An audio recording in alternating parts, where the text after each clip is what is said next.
Welcome to the second video in our quadratic functions unit. This one will cover the next two individual, I'm going to call it variables. That's y equals x squared plus q, as well as y equals, all in brackets, x minus p squared. So we're just going to do one example of each together.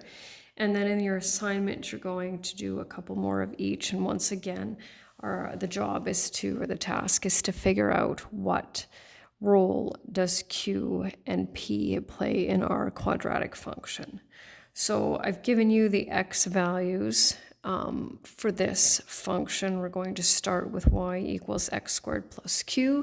And you can see over here, this is going to be the equation that we're going to be working with. I'm just going to write it over here so that I don't have to move back and forth. So we're going to do the same thing we did with the first one. We're going to take each value for x, substitute it, and then evaluate the right side of that equation.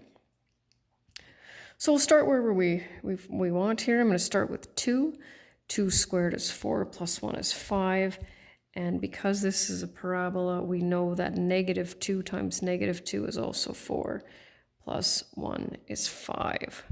1 squared is 1, plus 1 is 2. And then 0 squared is 0.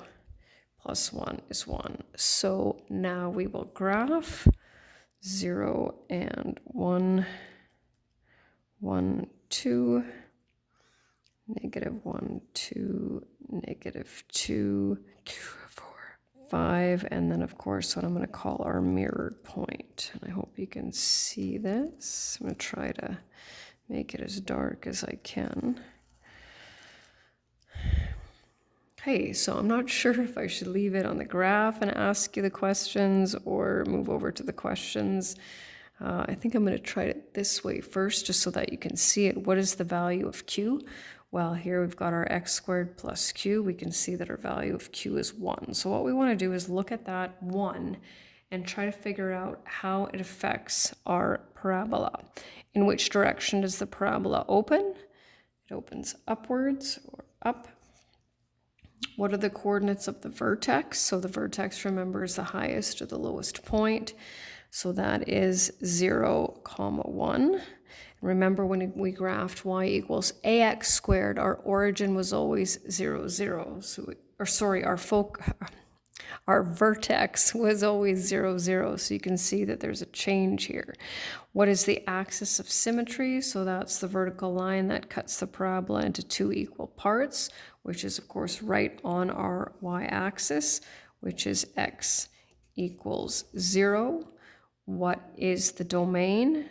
Domain, I said, is always x is an element of real numbers, and our range. So look at where that parabola starts, right? And what we want to be able to do when it comes to y coordinates is we want to be able to identify the smallest or the largest value that we could have for our y coordinates for any point on that parabola. So that would be y is greater than or equal to 1. I'll just sort of slide that over there just so that you can see the answers there. And so we can clearly see that Q has a different effect than A.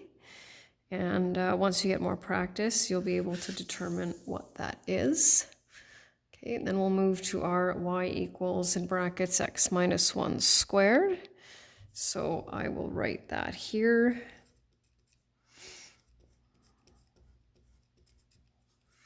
Once again, I can see I've changed it. So in the other two questions, I had 0 here in the middle. And then once we've blended the whole formula together and we have all 5 variables in there, I'll tell you how we set up our table of values here. So this time I'm going to start with a 1.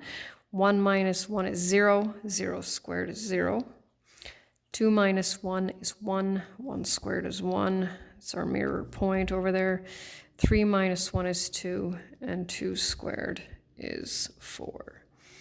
So we'll plot these points, 1 and 0, 0 and 1, 2 and 1, 3 and 4, and another mirrored point here.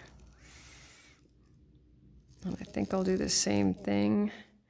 I'm going to leave that graph here, and then we're going to answer the questions. So what's the value of P? Now our formula is y equals x minus p squared. So we actually ignore that because that's part of our formula. And so in this case, our p-value is going to be 1. Now, I'm just going to skip ahead a little bit here just because I know what's coming up. So if we had something like this, you might think, well, isn't that also 1? Well, no, it's actually not, because in order for us to have that, don't forget the negative is part of the equation. So really what that looks like, it's got a couple of sets of brackets here, it ends up becoming the opposite, right? So that's part of our formula. And so in this case, our p-value would be -1. We're not dealing with that at this point, but you will. What direction does the parabola open? Up. What are the coordinates of the vertex? 1 and 0. So notice a little bit of a change there. Once again, when it was y equals ax squared, our vertex was always the origin.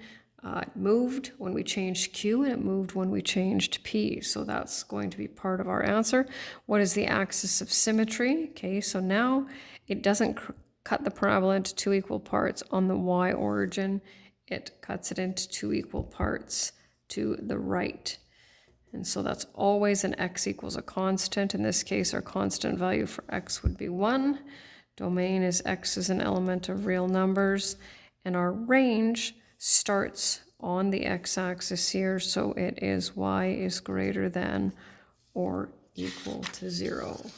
So now it's just time for you to do a couple more on your own and then compare so that we can then figure out what specific roles do A, Q, and P play when it comes to a quadratic function. And that's the end.